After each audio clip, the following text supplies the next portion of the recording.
بسم الله الرحمن الرحیم. السلام علیکم. سنټر پوینټ سره زه محمد فهیم. د وړوکوالینا مونږه اورو چې پاکستان یو زرعي ملک دی، خو همدغه وړوکوالینا مونږه ګورو چې پاکستان تر اوسه پورې د خپل ضرورت مطابق خوراک پیدا نه کړ. 80% نه زیاته رقبه زمونږه زراعتو لپاره ده. زمونږه آمدن په دغه زراعتو باندې دی، خو چې کله هم کال شروع کیږي نو مونږه غنم هم د بهر نه راغواړو، مونږه چینی هم د بهر نه راغواړو، مونږ دالونه هم د بهر نه راغواړو، مونږه تیل هم د بهر نه راغواړو، هر یو شیز مونږه د بهر نه راغواړو. زمونږه هر یو فصل هر کال مونږه ګورو چې هغه متاثره کیږي. دې کال حکومت دا دعوه کوي چې مونږ سره تقریبا 9 مین غټ فصلونه دي، هغه کې یو کپاس لږ کمزور شوی دی او باقي شپږو کې مونږه ریکارډ اضافه کړی ده، څه حده پورې اضافه شوې ده، کم کار شوی ده بله خبره ده، خو مونږه څه حده پورې په دغه خوراک کې خودکفیله یو. په دې باندې خبره کوو چې آخر مونږه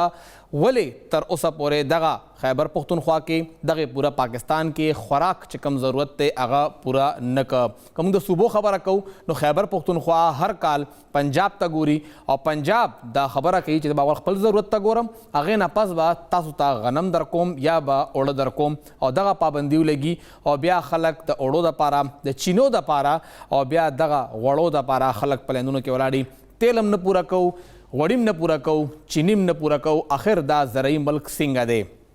د خیبر پختونخوا خبره وکړو نو خیبر پختونخوا کې مونږ سره د غوښې دپاره هم پیداوار پوره نه دی. مونږ ته د غوښې مسله هم ډېره زیاته ده چې مونږه د چرګې دپاره هم پنجاب ته ګورو چې اخوانه څومره غوښه راځي، څومره چرګه راځي، غټ څاروی هم مونږ د پنجاب نه راغواړو او د چیلو دپاره هم هلته مونږه ګورو. هر کال مختلف پروجیکټ شروع کیږي، هر ځله مونږه ګورو چې اربونو روپۍ په دې باندې لګي، خو زمونږه ضرورت نه پوره کیږي. نن پیښور ته د وزیر اعظم معاون خصوصي د تحفظ خوراک دپاره جاوید اقبال چیمه صاحب پیښور ته راغلی او هغوی چې کله پیښور ته راغله هغوی نه مونږه ټایم واغستو او هغوی دې وخت کې مونږ سره ټلیفون د لارې د ویډیو لینک د لارې موجود دي. هغوی سره خبره کوو چې آخر دغه پاکستان کې دننه د فوډ ډیفیسټ ولې دی، ولې مونږ ہر کال گورو چې دغا خوراک مونگا نہ پورا کو. بہت شکریہ جاوید صاحب نے ہمیں ٹائم دیا اور اپنے قیمتی وقت میں سے آپ آج ہمارے ساتھ موجود ہیں. جو سب سے پہلا سوال ہر ایک پاکستانی کے ذہن میں بھی ہے کہ آخر کیوں پاکستان جو ہے وہ اپنی ضرورت پوری نہیں کر پا رہا، پاکستان ہر بار باہر کے ملک کو کیوں دیکھتا ہے، تو ہماری ضرورت کیا ہے خوراک کے اعتبار سے اور ہمیں خوراک ملتی کتنی ہے، ہم اپنی کتنی پیدا کرتے ہیں اور باہر سے پھر کیا منگواتے ہیں؟ ہم پروڈیوس بھی تھوڑی کر رہے ہیں اور باہر سے بھی بڑی تھوڑی منگوا رہے ہیں. بیسیکلی ہم کھا ہی تھوڑی رہے ہیں. اس میں سمپل سی بات ہے کہ اس کا سٹینڈرڈ یہی ہے کہ جو انٹرنیشنل ایوریج ہے وہی ہم سٹینڈرڈ بنا لیں. تو اس حساب سے اگر ہم دیکھیں تو 22 کروڑ لوگوں کو تقریباً آپ کہہ لیں 80 ملین ٹن خوراک چاہیے، گرین چاہیے، اور پھر تقریباً 44 ملین ٹن فروٹس اینڈ ویجیٹیبل چاہیے، اور باقی جو ہے آپ کو تقریباً 18 ملین ٹن آپ کو فائبر چاہیے. یہ آپ کی اپنی ضرورت ہے. پھر آپ بات کریں اگر چائے کی، کافی کی، اس کی جو اسمال سپر فوڈ جیسے کہتے ہیں، میڈیسینل پلانٹس کی بات کریں تو وہ اس کے علاوہ ہے. سو بیسیکلی اگر ضرورت دیکھیں تو آپ کی مطلب آج کی ضرورت ہے، آگے فیوچر میں جو ضرورت ودے گی وہ اس کے علاوہ ہے. مطلب ہمیں تقریباً کوئی 5% سالانہ گرو کرنا پڑے گا. لیکن فرسٹ آف آل جو ڈیمانڈ آج کی ہے 80 ملین ٹن گرینز اور اراؤنڈ 70 ملین ٹن فروٹس اینڈ ویجیٹیبل. سو دس از نیٹ، بٹ ہم چونکہ یہ اگا بھی نہیں رہے اور امپورٹ بھی بڑی تھوڑی ہے. ہاں پھر دالیں ہیں، دال ہم اس وقت تقریباً 15,10,000 ٹن جو ہے یہ ہماری ضرورت ہے. ایڈیبل آئل کی ہم بات کریں، کھانے کے تیل کی بات کریں تو یہ تقریباً 4 ملین ٹن ہمیں چاہیے. پھر ہم اس کی بات کریں یہ چینی کی، یہ تقریباً آج کی ڈیٹ میں 6 ملین ٹن چاہیے. گوشت اگر ہم بات کریں یہ انٹرنیشنل اسٹینڈرڈ سے ہم کم کھا رہے ہیں. گوشت ہمارا اس وقت جو پیدا ہو رہا ہے تقریباً کو 5 ملین ٹن ہو رہا ہے. اس 5 ملین ٹن کو جانا چاہیے کچھ 14 ملین ٹن پہ. سو 14 ملین ٹن ہمارا گوشت، 2 ملین ٹن کے لگ بھگ دال، 6 ملین ٹن آپ کی چینی، اور تقریباً یو کین سے کہ اراؤنڈ 5 ملین ٹن ایڈیبل آئل. یہ آپ کی لوکل ضرورت ہے. 270 ملین ٹن آپ کی فروٹس اینڈ ویجیٹیبل کی ضرورت ہے. لہٰذا ہمیں یہ اس بات پہ بالکل کمیٹیڈ ہے گورنمنٹ آف پاکستان, وزیر اعظم پاکستان کمیٹیڈ ہے اس بات پہ کہ ہم نے اپنے لوگوں کو انٹرنیشنل سٹینڈرڈ کے مطابق فیڈ کرنا ہے. ہم نے اس ملک میں پیدا ہونے والے ہر بچے کو جو متوازن غذا ہے وہ فراہم کرنی ہے. یہ اس کا تازہ ہوا یا صاف ہوا اور صاف پانی یا میٹھے پانی کے بعد تیسری اس کی ضرورت یہ ہے کہ اسے پوری خوراک ملے. پوری خوراک دینے کے بعد اگلی باتیں پھر شروع ہوتی ہیں جناب, تعلیم کی, صحت کی, انصاف کی, معاشی انصاف کی, سماجی انصاف کی, روزگار کی, اربن فیسلٹیز کی, سوک فیسلٹیز کی, وہ ساری باتیں بعد میں شروع ہوتی ہیں. پہلی دو باتیں صاف ہوا, صاف پانی, اور تیسری بات پوری خوراک جو انٹرنیشنل اسٹینڈرڈ کے مطابق ہو. سو اس ملک میں کوئی بھوکا نہ سوئے, اس کا مطلب یہی ہے. وہ اگر ہم پورا کرتے ہیں تو یہ ہمارا چیلنج ہے. چیلنج بڑا ہے لیکن ہم اسے پورا کریں گے انشاءاللہ. آپ تسلیم کر رہے ہیں کہ چیلنج بڑا, آپ مان رہے ہیں, لیکن ایک پلان بھی ہوتا ہے. اگر ہمیں 70 ملین ٹن خوراک چاہیے تو آپ نے بتایا بھی کہ ہمیں جتنی ضرورت ہے, آپ نے فردن ہر ایک چیز بتا دی کہ ہمیں دالیں کتنی چاہیے, ہمیں چینی کتنی چاہیے, ہمیں آٹا کتنا چاہیے, ہمیں گوشت کتنا چاہیے. اس کو پھر ہم پورا کیسے کریں گے؟ آیا ہم لوگ بھی پرانی حکومتوں پہ الزام ڈالیں گے کہ وہ لوگ پورا نہیں کر رہے, یا اس حکومت کا کوئی پلان بھی ہے؟ کوئی پلان لے کر آئے ہیں, 3 سال ہو گئے ہیں, 2 سال باقی ہیں, تو کچھ امپلیمنٹیشن بھی ہوگی؟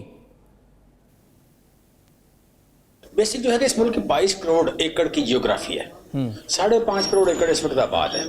2 کروڑ ایکڑ ایسا ہے جسے کہتے ہیں کلچریبل ویسٹ, جو آباد ہو سکتی ہے یا آسانی سے جسے آباد ہونا کہتے ہیں وہ ہے. اس کے علاوہ جو مجھے لگتا ہے کہ اس کے علاوہ یہ جب ہم آباد کر لیں گے تو اتنی زمین پھر نکل آئے گی جو کلچریبل ویسٹ ہو. لہٰذا ہم اس ملک میں 22 کروڑ ایکڑ میں برسنے والا ایک ایک قطرہ پانی کا ہم اسے سیو کرنا چاہتے ہیں, اسے پراپر ہارویسٹ کرنا چاہتے ہیں. اور اس 22 کروڑ ایکڑ میں سے ہر ایکڑ کا کوئی نہ کوئی استعمال ہے. جہاں کوئی بہت شدید موسم نہیں ہے, برف نہیں پڑی, بلندی بہت زیادہ نہیں ہے, اس کے علاوہ ہر ایریے کا کوئی نہ کوئی استعمال ہے, اور ہر انچ کا ہم استعمال کریں گے. یہ بنیادی بات ہے. جہاں فارسٹ ہو سکتا ہے فارسٹ اگائیں گے, جہاں باغ ہو سکتا ہے باغ اگائیں گے, جہاں پہ تھوڑی پانی والی فصلیں ہو سکتی ہے وہ اگائیں گے, اور جہاں پہ انٹینسیو کراپنگ ہو سکتی ہے وہ کریں گے. دوسرا یہ کہ پانی کا جو بہتر استعمال ہے اس میں نمبر 1 آتا ہے یہ ریٹرن آن انویسٹمنٹ ہے. یہ پانی کا جو سب سے ایفیشینٹ یوز ہے وہ لائف سٹاک میں ہے. نمبر 2 جو یوز ہے وہ فروٹس اینڈ ویجیٹیبل میں ہے. نمبر 3 گرینز میں ہے, اور اس کے بعد کہیں جا کے آتا ہے اس میں رائس میں یا شوگر کین میں. لہٰذا جس طرح پانی کا ایفیشینٹ یوز ہے اسی حساب سے ہم اپنے جو فیصلے ہیں اسی حساب سے کریں گے. پھر ہم نے یہ بھی دیکھنا ہے کہ کلچر, کہ کس علاقے میں کلچر کیا ہے, جو فصلیں اگائیں اس علاقے کے کلچر کے مطابق اگائیں. ہمارے ہاں اس وقت KPK میں ہم دیکھیں تو سوائے یہ پشاور ویلی, 4 سدہ, پشاور, بردان, اس علاقے کے علاوہ سوابی, اس علاقے کے علاوہ یہاں پہ کاشتکاری کا کلچر نہیں ہے. KPK کی اگر بات کریں, پھر ہمارا جو کلچر اس کا ڈویژن جو ہے پنڈی, اس میں کاشتکاری کا کلچر نہیں ہے. گلگت بلتستان میں کاشتکاری کا کلچر نہیں ہے. بلوچستان کے بہت سارے علاقوں میں سوائے وہ آپ کہہ لیں 4 ضلع جو نہری پانی والے, ان کے علاوہ کاشتکاری کا کلچر نہیں ہے. لہٰذا ہم نے کاشتکاری کا کلچر بھی ڈیولپ کرنا ہے. پھر نہ صرف کلچر ڈیولپ کرنا ہے, پھر ان کے پاس جو اگائیں گے وہ گرینز ہوں یا پیرشیبل ہوں, فروٹس اینڈ ویجیٹیبل ہوں, اس کو ہم نے ضائع ہونے سے بچانا ہے. اس وقت تقریباً 35% فروٹس اینڈ ویجیٹیبل ضائع ہوتے ہیں, پوسٹ ہارویسٹ کلاسز ہیں, اور تقریباً 10% سے 15% کے درمیان ہمارے گرین کلاسز ہیں. اس کے لیے ہم اس ملک میں 900 سٹور بنا رہے ہیں. 900 سٹور کا مطلب ہے جہاں 2, 3, 4 سڑکیں اکٹھی ہوتی ہیں وہ اڈا ہے یا نہیں ہے. جہاں کہیں چوک بنتا ہے اس چوک میں ہم 5,000 سے لے کے 15,000 ٹن تک کا گرین کے لیے سٹور بنا رہے ہیں. وہ ایک متبادل نظام ہوگا آڑتی کا, بیوپاری کا, مڈل مین کا,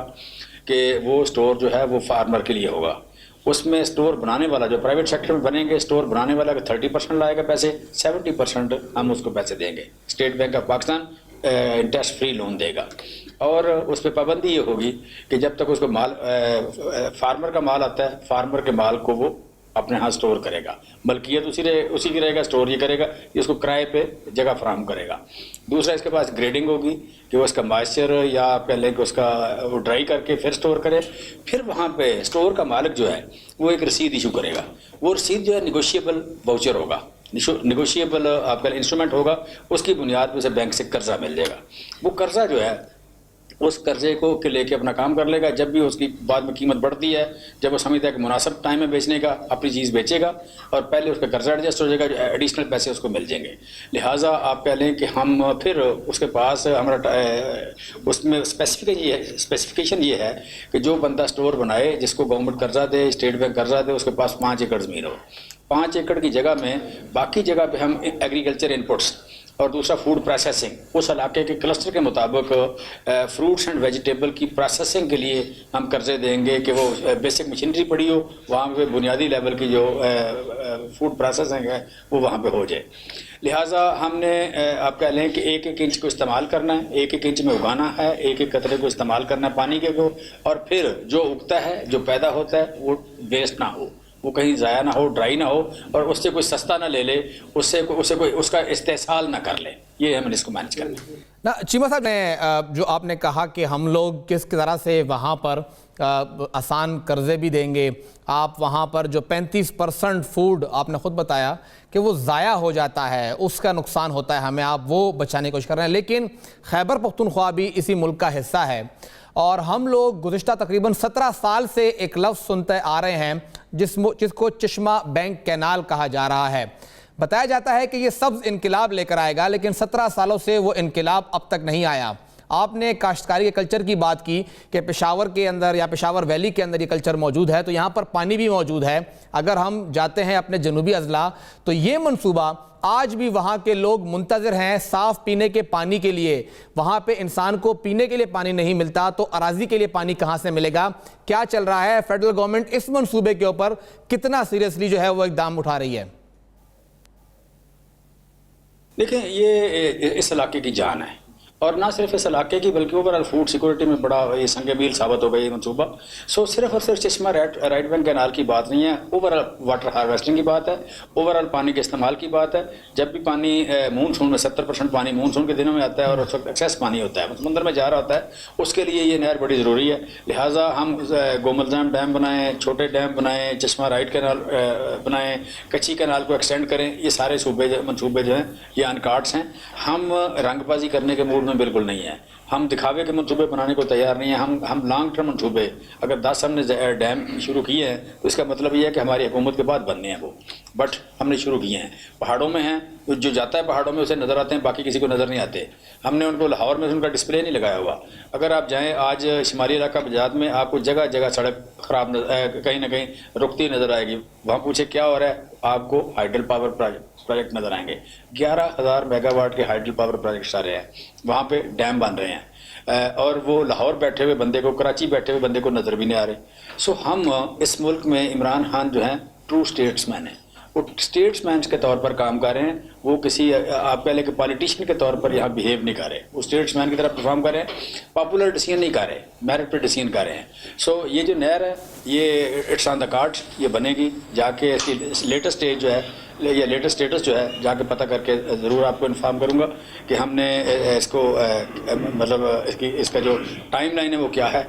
اور کیسے کیسے بنے گی. لیکن میں سمجھتا ہوں کہ ہماری ترجیحات میں نہریں ہیں, ہماری ترجیحات میں ڈیم ہیں, ہماری ترجیحات میں واٹر سیونگ ہے, ہماری ترجیحات میں زراعت ہے, ہماری ترجیحات میں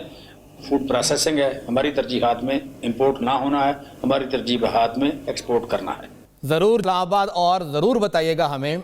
کہ آخر کہاں تک پہنچا یہ چشمہ بینک کینال کا منصوبہ, کیونکہ آپ نے خود بھی تسلیم کیا کہ انتہائی اہم منصوبہ ہے. بہت شکریہ سر, آپ نے مشرق ٹی وی کو وقت دیا, اپنے قیمتی تصور دل چے وفاقی حکومت دا منی اوی دا ہوئے کہ منگا دغا منصوبے اہمیت بالکل منو, منگ با پورا کوشش کو چے دا منصوبہ وانے کار روان چی و چکٹا منصوبہ دا پورا کے دل ہم ساسان کارنا دے ہوئی دا ہوئے چے ما تا دے بارا کے سا خاص اندازہ نشتا رہے چے لاڑ شما نو پتہ بالا گوما او تاسو به خبرو ما چې په دې باندې څومره کار شوی دی او څه حده پورې په دې باندې نور کار روان دی. د لایف سټاک او ایگریکلچر حوالې سره په خیبر پختونخوا کې روان څه دي. ظاهري خبره ده خو د فیډرل حکومت نماینده او جاوید اقبال چیمه صاحب هغوی راغلیو, نو دغه حوالې سره به موږ تپوس کوو د خیبر پختونخوا صوبایي وزیر زراعت او لایف سټاک محب الله صاحب هم د وخت کې موږ سره په ویډیو لینک باندې موجود دی. سر ډېره شکریه تاسو موږ له ټایم راکړه او همیشه موږ ګورو تاسو هم دغه محکمه تاسو سره تقریبا د دریو کالو نه تاسو لایف سټاک کې د اتو کالو نه تاسو 13-15 کاله هم په دغه منسټري کې تیر کړی دي د اتو کالو نه صوبایي وزیر یې کومه خبره وکړو هر ځله هر کال مونږ هم پنجاب تسترګي وي کومه غوخه راغواړو الیم پنجاب ته ګورو کوم اوړه راغواړو الیم پنجاب ته ګورو کومه چینی ګورو نو هغه کې هم مونږ پنجاب تسترګي وي کله پورې با مونږ دغه انحصار په پنجاب باندې کوو او زمونږ خپل حکومت د حواله سره سکی لګیا دی بسم الله الرحمن الرحیم د ټول لاول سره ډیره انتهایی مشکور یم تاسو کوېسچن چې کومو هغه دا چې زموږ صوبه فود ولې نه پوره کوي یو د کې به دا وایم چې موږ ټول ډیپند کوو په پنجاب باندې او زه به دا وایم چې تاسو وایي چې تاسو ډرایور کې لایف سټاک اګریکلچر چې کوم دا پریورټي ډپارټمنټ مطلب چې پریورټي ډپارټمنټ ګرځول شوی دی د ټول اول زموږ صوبه چې دا په مختلف زونز کې تقسیم دا مطلب چې د کې ایریاز داسي چې هغه غنم کوي ایریاز داسي چې هغه دالونه کوي داسي چې هغه فود ویجیټیبل کوي هارټیکلچر ایریاز دي داسي چې هغه ټوبیکو کوي لکه مطلب چې مختلف دا وړ زون باندې هغه فصلونه ور کوي د سره تاسو دا خبره وکړه چې اګریکلچر ته توجه ولې نه ورکړل شي زما خیال باندې زه تاسو د سوال سره زما اتفاق کوم او بلکې زه به دا وایم چې 40 سال لا په اګریکلچر باندې چې بالکل سکار نه کړي او دا یو اګنور ډپارټمنټ پاتې شوی دی هغه مرکزی سطح باندې او صوبایي سطح باندې هم د توجه بالکل نه ملاوي شي ځکه که تاسو وګورئ نو زمونږ د دې صوبې چې کوم دا په د دې په ټول ملک کې په جی ډي پي کې زمونږ حصہ چې کوم دا تقریبا 11% تا او سره مطلب د صوبې کې زمونږ په جی ډي پي کې حصہ چې کوم دا هغه تقریبا 22% تا او دا اګریکلچر لایف سټاک ډپارټمنټ چې کوم دی هغه ټوټل هغه تقریبا 40% خلکو ته هغه دغه ورکوي روزګار ورکوي خو د بدقسمتۍ نه مطلب چې د ملک څومره هم ځاړه حکمرانان نغلي دي هغه حکمرانانو دا ډپارټمنټ چې کوم دی یو اګنور ډپارټمنټ ګرځولې دی هیڅ چا دې ته توجه نه کړې تاغي مین وجه دا تاسو زمونږ د اګریکلچر خبره وکړه زه به تاسو دا وایم چې د اوبو شارټ فال چې کوم دی هغه موږ سره په دې ټیم کې زموږ سټیټسټیکل کوم راپورټ چې کوم دی د زموږ د خیبر پختونخوا زموږ سره ټوټل د بخور چې کوم لاینونه دي کوم ته چې موږ واټر کورسز ویل شو هغه واټر کورسز زموږ سره ټوټل 75000 دي په 75000 کې 1947 سے پاکستان آزاد شوی د دماغ خل چې 2018 پورې په هغه کې تقریبا 25000 واټر کورسز چې کوم دی هغه پاک شي ته اندازه ولګوي چې دا یو تقریبا ډیر زیات لوی ګیپ ته چې هغه ګیپ دماغ خل چې تقریبا 70 سال پورې دا جوړیږي چې دا یو چا په دې باندې توجه نه ورکړي زه خیرای تحسین پیش کوم خپل وزیر اعظم جناب عمران خان صاحب ته خپل وزیر اعلی جناب محمود خان صاحب ته چې په اول ځل باندې هغه اګریکلچر چې ګنده هغه یو پریورټي وګرځولا او داغه په پریورټي ډپارټمنټ کې هغه شامل کو او داغه سره سره چې کله هم عمران خان کله حکومت سنبال کو نو هغه د اګریکلچر د لپاره د یو 100 ډیز پلان تیاری چې کوم دا هغه د ټاسک فورس جوړ کو دا هغه ټاسک فورس لاندې مطلب چې اګریکلچر کې څه کمی دي کم ځای کې د اګنور پاتې دي کم ځای کې د ترغیر کوشش د په هغه باندې یو 100 ډیز پلان 100 ډیز پلان دا چې موږ شاده سکړی دي مخ روان موږ د سکول دي نه هغه باندې چې موږ په دې نتیجه ورسېدو چې اګریکلچر په دې تقریبا کم سے کم 30-35-40 سال کې چې کوم دی هغه بالکل هغه د لپاره چاهیس هم نو کړی او داغه ثبوت دا دی چې زموږ کم 75000 واټر کورسز په دې صوبه کې هغه 75000 واټر کورسز کې تقریبا په 70 سال کې پاغي 15000 پاخو او هغه نور چې کوم دی هغه کچو داغه سره تاسو ګورئ چې دلته کې د وبوټ انتهایی شارټ فال له کلایمټ چینج مسله دا چې بارانونه ټایم ټو ټایم خپل وختونه بدلي ځنګلونه ختم شو او د وبوټ ډیپ چې واټر ټیبل چې کوم دی نه هغه په کته باندې روان دي نو موږ سره چونکې په دې باندې ډېر انتهایی توجه پکار و نه په دې کله چې اګریکلچر ایمرجنسي ډیکلیئر شو په هغه کې موږ د دې صوبې د لپاره تقریبا یو لس پروجیکټ چې کوم دی هغه موږ منظور کړو هغه یو لس پروجیکټ کې هغه کې د کم چې د بخور پروجیکټ شامل دی هغه کې تقریبا هغه کې موږ تقریبا د پیټرول لمون چې کوم پیسې راوړل هغه ټوټل 45 ارب زمون چې کوم په اشتراک باندې پیسې 45 ارب روپۍ موږ 15 سلور کال موږ ځان ته هغه د ټایم لاین کې بسلور مطلب چې 45 ارب روپۍ د صوبه باندې موږ په اګریکلچر باندې خرج کوو دا هغه سره سره ورلد بانک نه یو پروجیکټ موږ راوړل چې 32 ارب موږ مطلب چې په دغه لاینینګ په پخته کولو کې موږ چې هغه په دې دغه مرش کوو په دې مت کې موږ هغه خرج کوو نو زما خیال دی موږ چې څومره کار پاغي باندې ډیر په تیزی سره کار شروع دی او کم چې موږ ته ټارګټ کم په 70 سال کې موږ نه حاصل کړي په هغه کې زموږ تقریبا 28-29,000 ټارګټ ته چې هغه موږ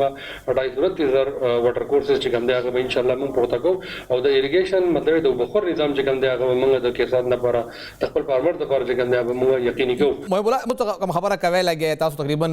اربونو روپو ذکر وکړو خو پاکستان تحریک انصاف سره دا خبره هم تړلې وي چې دوی اربونو روپے په بي آر ټي باندې ولګولې سړک ستاسو پریورټي نه وا خو سوات ایکسپریس وے باندې هم اربونو روپے ولګېدلې دا اربونو روپے کم چې په دغه سړکونو باندې لګي په دغه بس باندې لګي که دغه په زراعت کې لګېدلې وي په دغه لایف سټاک کې لګېدلې وي په فشریز کې لګېدلې وي نو آیا ډیره فایده به نه کوله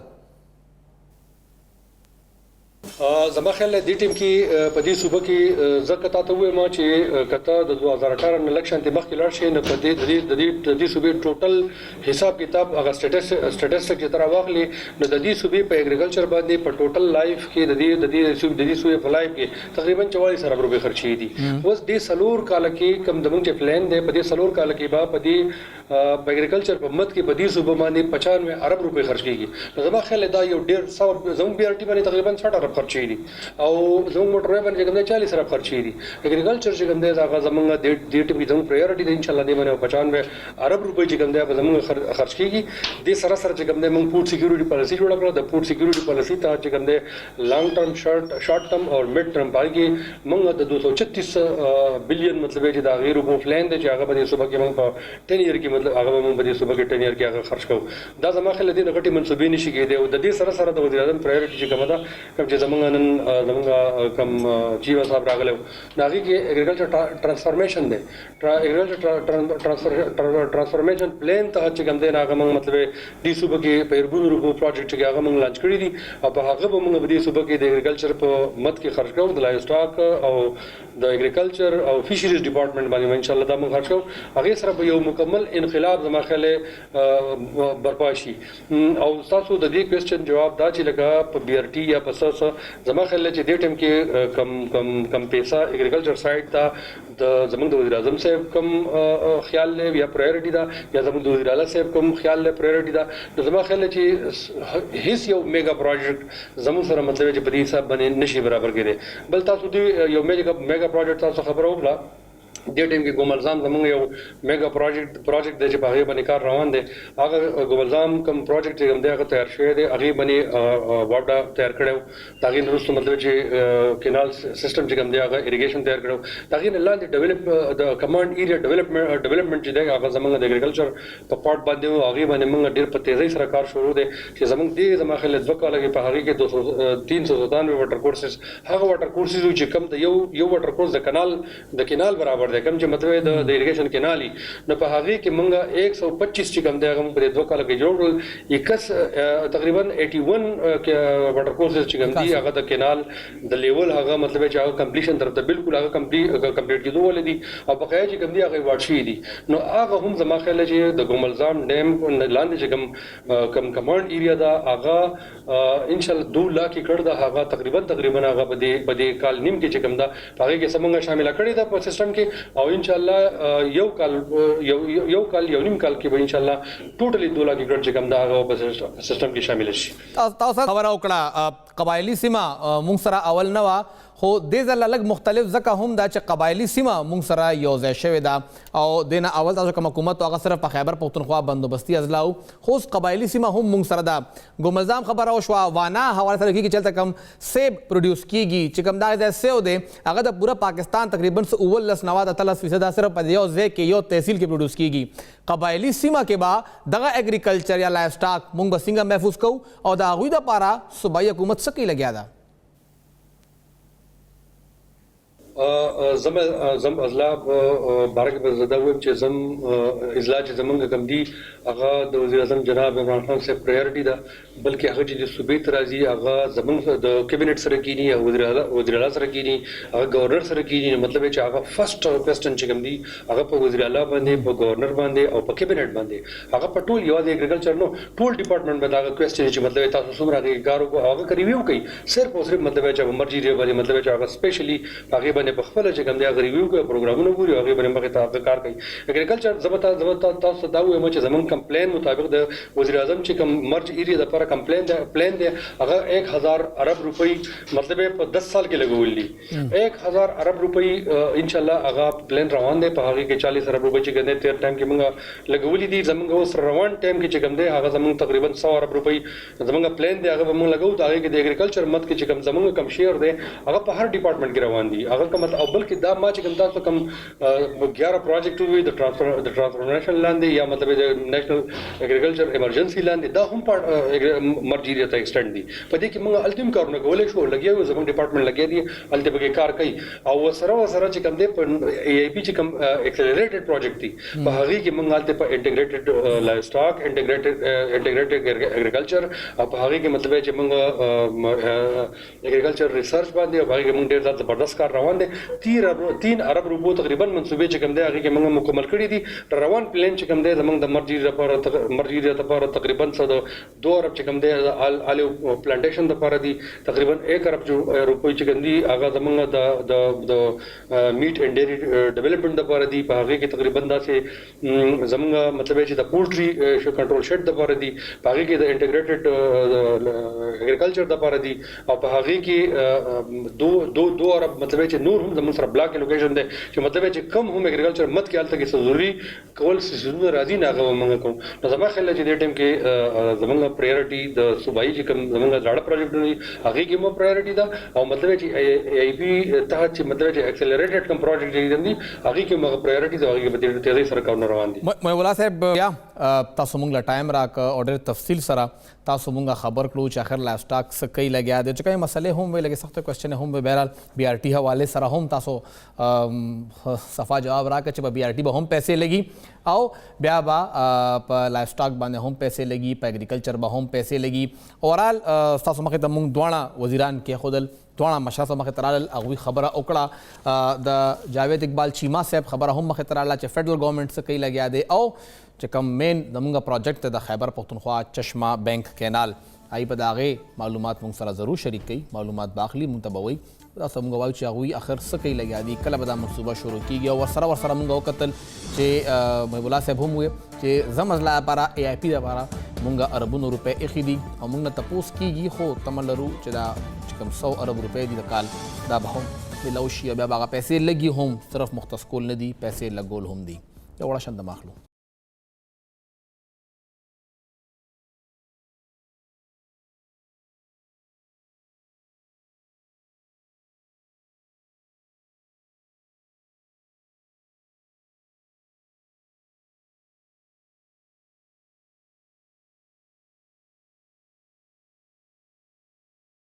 تاسو ته پروګرام کې یو ځل بیا هرکلی وایو تقریبا 14 ورځې وشوې 14مه ورځ ده او د بنو علاقه جاني خیل هلته کې اوس هم دھرنا روانه ده مطالبات روان دي دا پهله ځل نه دی دی نه اول هم دھرنا ورکړی شوی وه بیا صوبایي حکومت مذاکرات وکړل او د هغې مذاکراتو نه پس هغه دھرنا ختم کړی شوه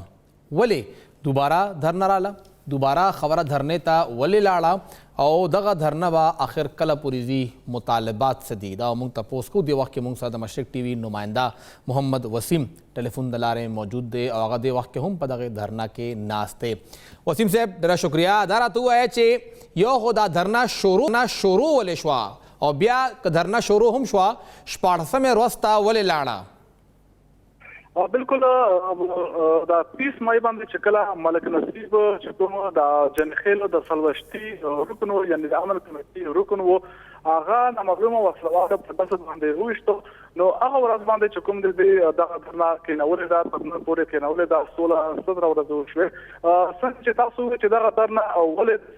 د زید بیا راغله چې بیا کېستا نو هغه ولا درنه چې کومه دی ورته په دینا درې مخکې چې کومه سالور تنکی مشمان مړي مونتل شو نو هغه ټیم باندې د اته ورځې درنا ورکړه او په هغه بیا په اته ورځې نه پاس بیا چې کله د دلته هوتل بنو طرف دی پیشکدلی وکړه د خپل ملي چې کوم دی هغه اسلام آباد طرف ته بوت نو وزیر الله او ورسره درې صوبایي وزیران چې هغه کې ماګش موجود او ماګش موجود او ملک شامت خانو موجود هغه د سره یو لفظي کو لوازمه وکړه چې هغه کې اته نکات خو په اته نکات کې چې کوم د قوم درې نکات باندې ډېر زور ورکړل چې په علاقې کې د هر قسم وسلواله ډلې چې کوم دي هغه ختمه دي او وکړي شي او چې کوم څلور کسان مړي مدري شوي دي تمکي هغه قاتلان چې کوم دي هغه گرفتارولو د لپاره د انکوایري کمیټې جوړه شي تحقیقات وکړي شي او په علاقې کې چې کوم دي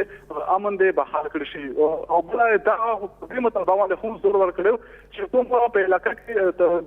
د 87 کسانو لیست ورکړو چې هغه زیر حراست دي هغه لپاره کړی شوی دي نو دې دا چې هغه کې کوم مجرمان وي هغه د عدالت وړاندې کړی شي او کور کوټي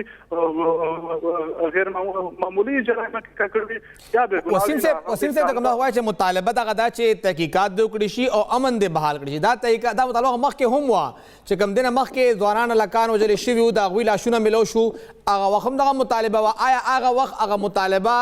کولو د پاره چې کومه دھرنا شوی وه او بیا ختمه شوه مطالبه پوره نه شوه بیا عملي توګه باندې نن چې کوم دی درنه کې نه ولدا نو نن درنه ول مطالبه چې کومه دا دی خو هغه وحده چې کومه سره شو چې کوم څلور کسان مرګ شو نو دی چې درنه کې نه ولدا دی هغه مطالبه چې کومه دي چې کومه وزیر الله او نور وایي وزران دوی سره کړی نو دی دغه درنه په هغه مطالبه کو بنیاد باندې نن کې نه ولدا چې مخکې هم موږ سره دغه وحده شو چې دغه تبع امن بحال وي هر قسمه وسوال ډلې به ختميږي او لپاره کسان چې کوم دي هغه به کامپس فلسطین خو دې دا وایي چې هغه موافقه باندې عمل نو شو ولدا زمونږ بیا ملک نصیب ملک چې کوم دی هغه قتل کړی شو او په ملک نصیب نه درې څلور ورځې مخکې د کومو په بلوچستان کې د اف سی ځوان وو دلته چې لکه تاسو هغه په چوټي باندې راغلو هغه هم نه معلومه وسلوالو په څه باندې نو هغه د لپاره هم دی دلته درنه کې نه ولې وا نو په کوم ورځ باندې سمدستي بنو ډي پی او او ډیپ کمشنر هغه د مذاکرات ته ورغل نو هغه اف سی هلکار پر حکومت دی درنه کې نه ولې وا هغه مذاکرات ور سره کامیاب شول او وسیم صاحب شپاړس ورځې وشوې دا ضلعي انتظامیه پولیس یا هغه ځای منتخب نمائندگان صوبایي حکومت نمائندگان چا ملاقات وکړه سهل روته بالکل نن تقریبا 17 ورځې او دا بنو انتظامیه یا حکومتي چارواکي چې کوم دي هغه غیر سنجیدګي مظاهره کړې ده نه خو د لپاره دلته تر اوسه صوبایي منسٹر یا دلته چې کوم ځای ایم پی ای دی هغه نه دی ورغلی شمامت خان چې کوم دی هغه خو د شمامت خان ورور چې کوم دی ملک ګلباز خان چې کوم سابقه ډیسټریکټ کونسل اپوزیشن لیډر هم هغه بالکل د دنه ترغلې دی او د سره راضي خو کړی دا کډون کړی دی خو حکومت له طرفه د غیر سنجیدګي او مظاهره کیږي او بل طرف ته چې دیتا دلته څوک دنه ته شرکت لپاره راځي سکندر شرپاو چې کوم هغه هم راغلی او هغه هم لارې باندې کړی هغه پاس کړو دغه شان نور داسې سیاسي ګوندونو خلک کوم د راځي نو هغه لپاره هم دلته په لارې کې زندونه ودرول شي دي هغه هم واپس کول شي خو دغه سچويشن روان اوس تازه هغه هو شو چې اوس هم موجود ما اوس د دغه او وسیم صاحب دی وایسه دی به کله پورې ناستي هفته 2 هفته 3 ورځې څه خبر هم چې لاشونه راوباسي چې کم خښ شوي دي هغوی هم اسلام آباد ته وړي څه پلان دی بالکل اوس د هغه د لپاره پلان بی اعلان وکړو پلان بی اوس ډاکټر ګلادام چې کوم دی چې کوم د شپږ سره وزیر ملک هم دی او د درنه مشر دی هغه پلان بی اعلان وکړو نو پلان بی کې دی دا ویل چې 2 ورځې موږ حکومت ته ټیم ورکوو په 2 ورځې کې نه زمونږ دغه مطالبه ونه منل شوې، نو موږ به اسلام آباد طرف ته پیشقدمي کوو. په هغه کې پیشقدمي کې دوی دغه شرطونه ورته کېښودل چې موږ که دلته چې کوم جنې سربخیر په علاقه کې ټوچي پول دی که هغه ځای پورې موږ پیشقدمي وکړو. صحیح وسیله شکریہ. 2 ورځې ټایم ورکړی شوی دی دغه د چې کوم دھرنې ته ناست خلک دي د جاني خیل خلکو قبایل 2 ورځو کې دننه تاسو زموږ د مطالبات منظور کړئ. که دا منظور نشو نو بیا به هغوی اسلام آباد طرف ته ځي. یو بل غټ خبر پروګرام کې شاملو. نن مخې ته راغی چې پورا خیبر پښتونخوا کې به سبا نه سکولونه کولاویږي. صوبایي حکومت او ورسره وفاقي حکومت هم دغه اعلان کړی دی چې هغوی به امتحانونه خامخا علي د 10 12 او 9 11 او دې حوالې سره به طریقې کار سوي. امتحان به څنګه کنډکټ کیږي، امتحاني حالونه ولې چې سماجي فاصله ډېره زیاته ضروري ده. بیا هغه ځای کې که خدای مکه څوک سټوډنټ بیمار وي یا د هغه تبه وي یا ټوخې کوي نو د هغه لپاره به څه پلان وي، څه لایعمل به وي. دا موږ تپوس کوو. دې وخت کې موږ سره د پېښور بورډ چیرمین پروفیسر نصر الله صاحب ټلیفون باندې موجود دی. سر ډېره شکریہ موږ لم ټایم راکړه. او همدغه سوال د هر چا په ذهن کې دی چې امتحان به څنګه کیږي او کمې پرچې به وي چې ماشومان ورکوي او د کم کلاس امتحان به اول کیږي. ډېره مهرباني، ډېره مننه چې تاسو موقع راکړه. ډېر مختصر دا ویم چې موږ خو ډیټ شیټ د مخکې نه اناونس کړی دی. اول به د 10 او د 12 چې کوم دی د دې امتحان کیږي د 10 جولای نه ان شاء الله دا شروع کیږي او د اختر نه یو ورځ مخکې د 19 جولای باندې به دا ختمیږي. دې نه پس بیا چې د اختر نه پس په 27 تاریخ باندې 27 جولای باندې به بیا د 9 او د 11 دا به یو ځای اگزام شروع کیږي او بیا به ان شاء الله مخکې دغه سي دا جاری وي. صحیح. او سچ کم دا د وخت کې صحیح خبره پورا کال ماشومان سبق وي، پورا یو سلیبس وي، هغه ته اندازه وي چې هغه څومره سلیبس کور کړي دي څومره نه دي کور کړي. دې ځل به امتحان بیا څنګه کیږي؟ آیا پورا سلیبس به فالو کیږي یا هغه کې دنه هم څه پلان شته؟ او چې هغه کې خدا نه چې سمارټ سلیبس ته سلیبس کې ډیر زیات تقریبا 60-70% هغه ته کورس کې پیپر جوړیږي او بلکې جوړی شي پیپر په هغه سمارټ سلیبس کې چې کم کورسونه دوی ته خودل شي دي یا خول کیږي. او تاسو د یوسفي خبر او کړنو یقینا موږ د دې خیال ساتل چې د څومره هالز دي نو دا به ټول چې نو هغه کې موږ کوشش دا کړی چې دا ځل په ډیرو کم سټوډنټس مونږه حال ارینج کړی چې هغه کې فاصله مونږ ساتو. اس او پیز به مکمل خیال ساتو. دوی ته په حال کې مونږ سینیټایزر ورکو، ماسک ورته پرووایډ کوو او خاص کر چې کوم ماشومان داسې چې هغه د امتحان په موقع باندې خدای مکه بیمار وي نو هغه به مونږ کوشش وکړو چې هغه به ایگزام دغه دوران کې نه ورکړي بلکې هغه له مونږ د امتحان نه پس موقع ورکو چې یو کور ایگزام چې کوم ډاکټر وایي چې دا ماشوم چې کوم دینو د داسې سیمپټمز دي چې هغه حال کې اوس د خطرې خبره ده. نو چې کله تاسو چې ماشوم کې کوم سیمپټمز وي د تصدیق به چانه کیږي چې او دا ماشوم بیمار دی د تبه دا یا ټوخې دی د مخکې نه خو چې ټول موږ څنګه ویلي چې ویکسینیشن به ټیچرز کوي سټوډنټس هم دغه پروټیکټډ برازي او کو په هغه موقع باندې موږ ټول دغه تویل دي چې کم ادارې دي چې په هغه ادارو کې چې کم دی او زموږ چې خاص کر زموږ چې کم سټاف الته په موقع باندې سپرنټنډنټ جی نو هغه به داسې حال دغه چې کم دی داسې ماشوم تصدیق وکړي کړه خدای مکه چاته راسي ساينس وي نه به فورا هغه به هیلث ډپارټمنټ انفارم کوي او هغه به چې نو بیا موږ ته هغه ریپورت کوي چې دا ماشوم د وخت امتحان ورکول نه دي نو بیا به هغه موږ کور خو چې هغه ته داسې پرابلم وي نو ان شاء الله چې د ټولې سوفي سره چې موږ دا ایگزام ته لاړ شو نو دا خو سم ډیر مختصر ایگزام دی. جی په تریو اختیاري مضمونونو کې کاغه ساينس والا دي کاغه د آرټس والا دي نه به صرف په درې اختیاري مضمونونو کې چې کم دینو هغه برابر ورکي پیپرز به ورکي او دا ځل پکې او بل خبره ده چې کوڅوک ماشومان چې کم دی هغه دوباره پیرکی کې امپروومنت کوي او په غونډه ایگزام کې کوي نو د هغه نه په عمدغه درې آپشنل پیپر چې کم دی په میټرک کې سلور او په انټر لیول باندې درې په دغه پیپر کې به د هغه نم چې کم دی څوک چې امپروومنت کوي نو دغه پیپر کې به ایگزام اډو او په هغه باندې به تر نور لازمي مضمونونو دا نمبر او سر دا به امپلیمنٹ کیږي څنګه لکه زما چې کوم یو عام کس ته عام فهم کس یا تپوس کول غواړي چې دغه درې پرچې دي بل کس به اته یا لس پرچې ورکولې آیا دا باقي پرچې پاتې شوي دي هغه امتحان به بعد کې کیږي او کنه هم دغه دریو یا څلورو پرچې نمبر په ټولو باندې اپلای شي؟ نه جی دغه اختیاري مضمونونو نمبر چې کم دي د هغه ایوریج مارکس څومره راځي هغه ته په لازمي کې ورکړل کیږي او 3 پرچو کې به امتحان اغشتي کیږي کو فرض کا په 3 پرچو کې چا 2 فیل کړی نو هغه تر اغیلم دا کنسیشن دا ځل ورکړي ټول ګورنمنت ټول بورډز چې هغه به هم په هغه ټول کې دوباره امتحان ورکړي دا هغه په بنیاد باندې به ټول ایگزام دا هغه فیل نه صرف دغه 2 پرچې به هغه دوباره ورکول شي نور ایگزام به هغه نه افیکټ کیږي صحیح نو ډیر ماشومان ته پکې کوشش دا کړی دی ګورنمنت چې ډیر سہولت وي ځکه چې د کال کې ظاهر خبره ده چې کورسونه په هم داسې پای ځایونو کې بنی رسیدلې ظاهر خبره ده اوس موسم د ګرمۍ هم راغی نو کوشش دا مونږ کوو چې ماشومان خپل به ان شاء الله حوصله کوي او دا ایگزام ان شاء الله دی ورکول شي ان شاء الله. ډیره شکریا سر تاسو موږ ډېر تفصیل جواب راکړه او څنګه وی کلیرلی دا هم وې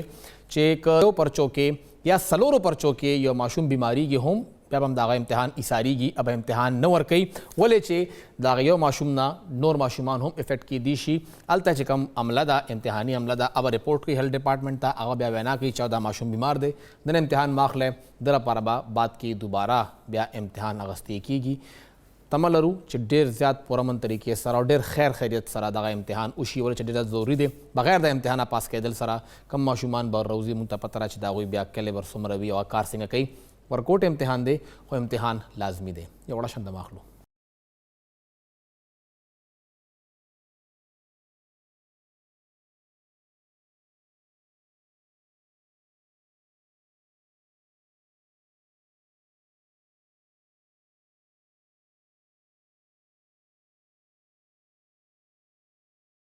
ویلکم بیک جون میاشته انتهایی ګرمي ده خو پېښور کې په 9 جون باندې ویل کېږي چې 48 ډیګري سنټیګریډ ریکارډ شوی او دا اچانک دا ګرمي دومره سر ته وخته تیزی کې وخته خو بیا هغې نه پس موږ کته چې ټمپریچر راکم شو دا فایده کوي که نقصان کوي دا خو شو که بدو شو دا خو موږ ته پته نشته دا موږ تپوس کوو د وخت موږ ډایرکټر میټ عالمزیب صاحب ټلیفون د لارې موجود دی السلام علیکم سر شکریہ تاسو موږ له ټایم راکړه او څنګه چې د هر یو کس په دغه ذهن کې دا سوال دی چې اچانک پېښور کې ټمپریچر 48 ډیګري ته ورسېده او اوس اچانک هغه راکمیږي لګیا دی یو خو دا دومره اب نارمل طریقې سره اپ اینډ ډاون ولې وشو او بل د دې به اثرات صحیح په ماحول باندې ها دا چونکې د جون میاشته دی کې چې کوم اوسط درجه حرارت هغه 40 ډیګري سنټیګریډ دی او دا چونکې 8 ډیګري تقریبا چې اب نارمل شو ا دې وجه دا چې چونکې موسم بالکل خشک او اسمان باندې بالکل وریځي نه وي نو او نورم چې کم دی نو تاسو ته پته زموږ شمالي کور باندې موجود کنه خو انتهایی دغه سره نو د دې د وجه کم دی ډېر زیات هیټینګ وشو زموږ خصوصا چې کم دی نو بلوچستان ایریا کې مخ کافي درجه حرارت تقریبا 22 ځایونو کې 50 ډیګري سنټیګریډ پورې ختلی او پېښور هم د هغې د وجې نه په لپیټ کې راغی 48 ډیګري سنټیګریډ ته وخته نو دا چونکې جون میاشته یو ځل دی نه مخکې 1995 کې دا د ټمپریچر چې دی په جون په میاشت کې 50 ډیګري سنټیګریډ ته رسېدلی دی نو دا خو دی جون موسم خپل یو د هرې میاشتې خپل یو فیچر وي مطلب خصوصیت وي نو جون کې مطلب دا چې دا وي کله نه کله دا اب نارمل شي خو مطلب دا چې د دې د وجې بیا د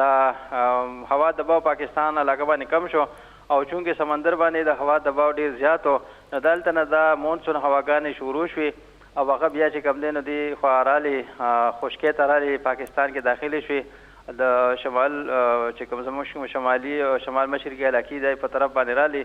نو بارانونه هلته مخه زیاتو شو زموږ چې کوم دی نو پنجاب سایډ ته او دې خوا بیا کشمیر او بیا زموږ شمالي خیبر پښتونخوا هغه سایډ ته او د هغې نه ورو بیا پېښور طرف ته هم دا هواګانې چلې دي نن هم دا چې کوم دی هواګانې وچلې دي نو دا مطلب دی چې خامخا یو څیز چې دی نو هغه که ګرمي هغه هم په ځای ولاړ نه که سردي هم په ځای ولاړ نه دې کې دا تبدیلی چې کوم دی نو بزا قدرتي طور باندې ځي راځي سر تاسو ذکر وکړو چې نن اچانک موسم هم ښه شو هواګانې روانې شوې ماحول باندې د اثر څنګه دی په فصلونو باندې په دغه باغاتو باندې دغه ټمپریچر سیوا کېدل او بیا एकदम دومره کمیدل پازیټیو اثر لري که نیګیټیو نو خامخا دا یو څیز خو چې کوم دی نو ډراویک هم وي د هغې بینیفټس هم وي نو ظاهري خبره ده چې ګرمۍ د وجې خو یو څیز خامخا متاثره کېږي او فواید هم زیات دي بعضې څیزونو لپاره چې کوم دی ګرمي بیا ضروري وي که نه او بیا د هغې حل دا دی چې بس الله پاک مهرباني وکړه رحم یې وکړو چې د ګرمۍ غزور مات شو د سمندر نه ښکلې ښکلې یخې هواګانې راوالوتې او د هغې بارانونه وشو او چې کومې علاقې داسې وي چې هلته چې کوم دی نو باران ضرورت زمکو ته ناغه د خلک بزمکه داکی وابړي او بیا به کم دي جوار فصل به کری کنه. او د خیبر پختونخوا مختلف ضلعوں کې د باران هم څه امکان ښکاري لګي روان ورځو کې؟ وا بالکل دیخوا خو کوم سیستم خو تقریبا ختمېدو والا دی. زموږ مطلب دا چې کوم کاکول علاقه ده هغې کې تقریبا 60 ملي میټر پورې باران شو د مانسیره کې هزاره ډویژن کې که نه هلته ښه ټیک ټاک باران شو. بیا ورپسې داسې سوات کې باران شو. نو ځای په ځای مطلب دا چې ایسولیټډ ټایپ باران وشو لکه باران وشو. موسم شکریہ سر تاسو موږ له ټایم راکړه او ډېر تفصیل سره هم خبره وکړه د پېښور او د خیبر پښتونخوا موسم حوالې سره. تاسو واورېدل چې 1995 تقریبا 26 کاله اول په جون په میاشت کې د پېښور درجه حرارت 50 ته رسېدلی او اوس 2021 کې دا دوباره 48 ته راغی. لکه دومره ګرمي نن نه 26 کاله اول وه. ډېر ځوانان دي چې هغوی به دغه ګرمي د هغوی پیدایش نه اول تېره شوي او هغوی کتلې هم نه وه او دې ځل له وکته دا ټول ارڅ د ګلوبل وارمنګ یو حصه ده کوم چې موږ دې وخت کې یو ډسبیلنس کریټ کړی دی. ماحول هغسې توازن نه دی برابر د هغې څنګه چې پکار دی. زموږ اونې موږ مسلسل کټکو لګیا یو زمونږ ګاډي زمونږ کارخانې یا زمونږ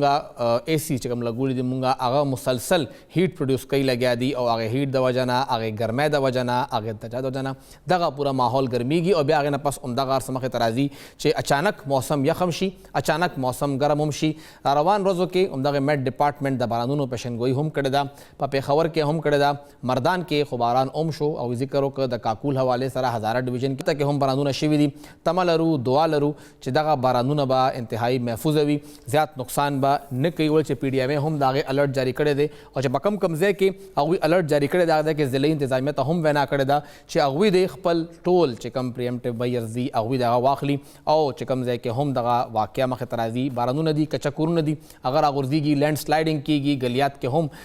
د حوالې سره الرټ جاري شوی دی ته هم وینا کړی. تاسو ځان اپډیټ ساتئ او د لپاره ځان الرټ ساتئ چې څه هم کیدی شي. نو دغه چې کوم پری مونسون دی بیا مونسون دی تمه لرو دعا لرو چې خدای په خیر خیریت دغه تیر کی او پېښور کې هم دغه بارانونه وشي څنګه چې په مردان کې وشو یا په کاکول کې وشو. پروګرام وخت ختم دی. اجازت راکړئ. د الله پامان.